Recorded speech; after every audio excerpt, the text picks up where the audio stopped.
오늘 함께 읽으실 말씀은 창세기 18장 1절에서 15절까지의 말씀입니다. 여호와께서 마므레의 상수리 나무들이 있는 곳에서 아브라함에게 나타나시니라. 날이 뜨거울 때에 그가 장막문에 앉아 있다가 눈을 들어 본즉 사람 셋이 맞은편에 서 있는지라. 그가 그들을 보자 곧 장막문에서 달려나가 영접하며 몸을 땅에 굽혀 이르되 내 주여, 내가 주께 은혜를 입었사오면 원하건대 종을 떠나 지나가지 마시옵고 물을 조금 가져오게 하사 당신들의 발을 씻으시고 나무 아래에서 쉬소서.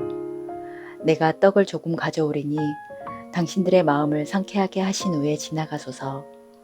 당신들이 종에게 오셨음이니이다. 그들이 이르되 내 말대로 그리하라. 아브라함이 급히 장막으로 가서 사라에게 이르되 속히 고운 가루 세 스아를 가져다가 반죽하여 떡을 만들라 하고, 아브라함이 또 가축대 있는 곳으로 달려가서 기름지고 좋은 송아지를 잡아 하인에게 주니 그가 급히 요리한지라. 아브라함이 엉킨 젖과 우유와 하인이 요리한 송아지를 가져다가 그들 앞에 차려놓고 나무 아래 모셔섬에 그들이 먹으니라. 그들이 아브라함에게 이르되 내 아내 사라가 어디 있느냐? 대답하되 장막에 있나이다. 그가 이르시되 내년 이맘때 내가 반드시 내게로 돌아오리니 내 아내 사라에게 아들이 있으리라 하시니 사라가 그 뒤 장막문에서 들었더라. 아브라함과 사라는 나이가 많아 늙었고 사라에게는 여성의 생리가 끊어졌는지라. 사라가 속으로 웃고 이르되 내가 노쇠하였고 내 주인도 늙었으니 내게 무슨 즐거움이 있으리요. 여호와께서 아브라함에게 이르시되 사라가 왜 웃으며 이르기를 내가 늙었거늘 어떻게 아들을 낳으리요 하느냐. 여호와께 능하지 못한 일이 있겠느냐.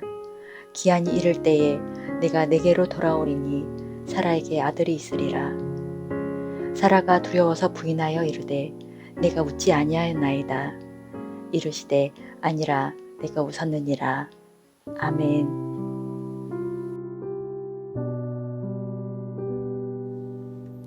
오늘 말씀은 아브라함이 하나님을 대면하는 신비로운 장면이 등장하는데요. 아브라함과 롯을 조금 비교하면서 이 말씀에 숨겨진 재밌는 요소들과 함께 우리가 생각하지 못했던 점을 생각해보는 시간을 가지려고 합니다. 오늘 말씀에 아브라함은 장막 문에 앉아 있다가 사람 셋을 보자 헐레벌떡 달려나가더니 다짜고짜 그들 앞에 철썩 엎드립니다. 누구신지 묻지도 따지지도 않고 다짜고짜 엎드리더니 그들을 이렇게 부르는 거죠. 주여 라고요.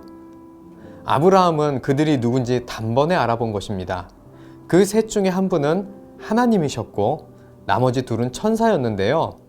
그들 중에 하나님이 계심을 즉시 알아봤고 하나님께 뛰어나가 엎드리면서 주여 라고 부르고 자신의 집으로 초청한 것입니다. 자, 이제 롯을 볼까요? 롯은 19장에 보면 아브라함의 집에 머물러 있던 두 천사를 만납니다. 그리고 롯은 그 천사를 보고 이렇게 부르고 엎드리죠. 주여.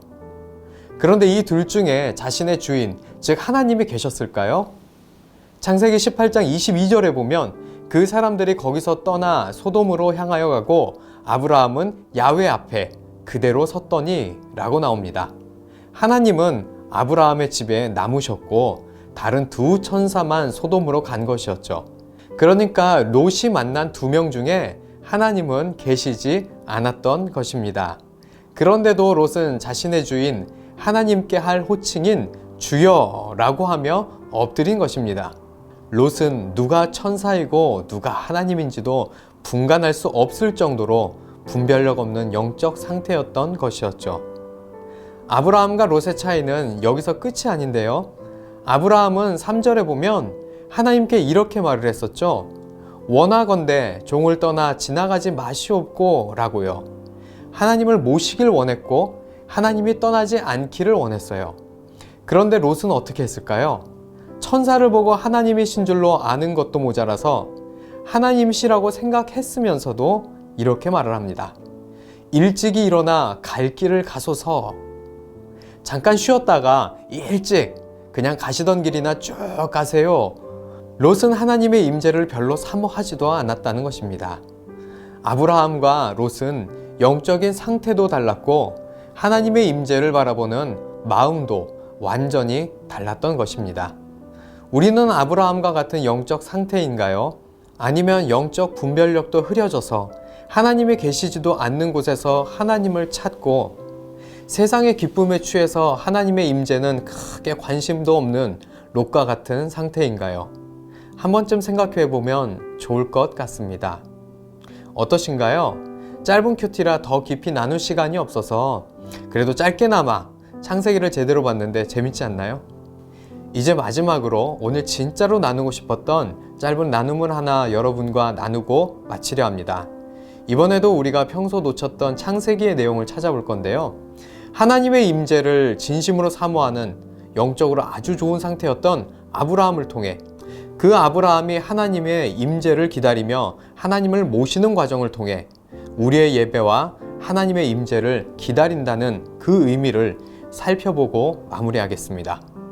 아브라함은 먼저 엎드렸습니다. 하나님의 임재를 기다리는 자는 그 앞에 엎드리는 것입니다.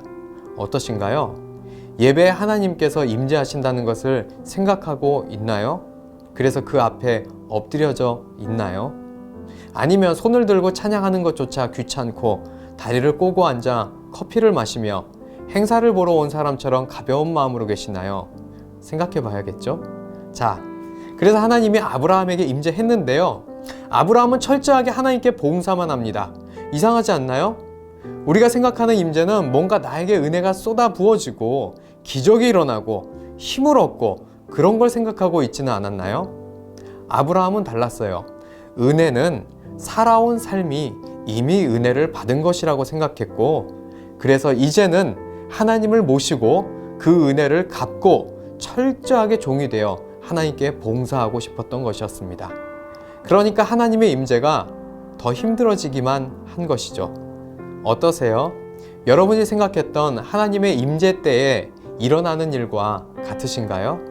하나님께서 임재하실 때 기적이 일어나고 무언가 채워지는 것이 아니라 오히려 음식을 섬기느라 채워뒀던 곳간을 탈탈 털려나가고 힘을 얻는 것이 아니라 육체적으로 노동을 해야 하며 내 시간을 굳이 써서 눈치 보면서 높은 분을 모셔야 하는 것이라면 그렇게 장막문 앞에 있다가 정신없이 뛰쳐나갈 정도로 하나님의 임재가 간절해지시나요?